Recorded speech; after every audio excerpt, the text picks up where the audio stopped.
Hello baby, என்ன பண்ற? இப்போதாண்டி work முடிச்சு வந்த. சாப்பிட்டியா? ஆ, நானும் சாப்பிட்டேன். சரி சரி. என்ன கான்வர்சேஷன் ஸ்மூத்தாக போகுதடி, போகக்கூடாதே. அம்மா, இப்போ என்ன யோசிச்சுட்டு இருக்க? நான் ஒன்றும் யோசிக்கலையே.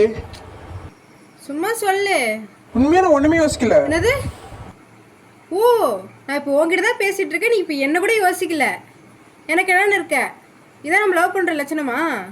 ஐயோ, நான் அப்படி சொல்லவில்லம்மா. நீ இது தப்பா எடுத்துக்காத. உன் இதுலயே தெரியுது.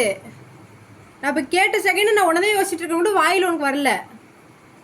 அம்மா, நான் உனக்கு ஒரு ட்ரெஸ் எடுத்து தரேன். உங்க அம்மா ஒரு ட்ரெஸ் எடுத்து தராங்க. நீ எந்த ட்ரெஸ் சூஸ் பண்ணுவ?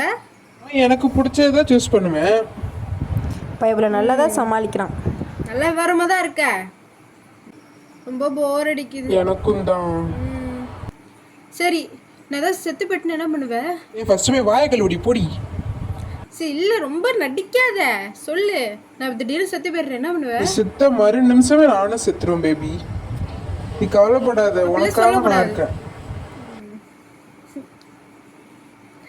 என்ன பார்க்கறதுக்கு முன்னாடி நீ வேற ஏதோ ஒரு பொண்ணை பார்த்துருக்கேன்னு வை, அப்போ என்ன பண்ணுவ? இது என்ன கேள்வி? நான் வேற பொண்ணு லவ் பண்ணியிருப்பேன். என்னது? ஓ, அப்போ கூட நீ என்ன தவிர வேற எல்லா பொண்ணையும் பார்க்குற நீனு. Let's break up. என்னம்மா ஏமா திடீர்னு ஏமா ஏன் என்ன பார்க்கும் போது வேற பொண்ணை பார்த்துருப்பேன்னு சொல்றியே, இப்போ கூட உன்னதான் பார்த்துருப்பேன்னு வாயில வரலையே.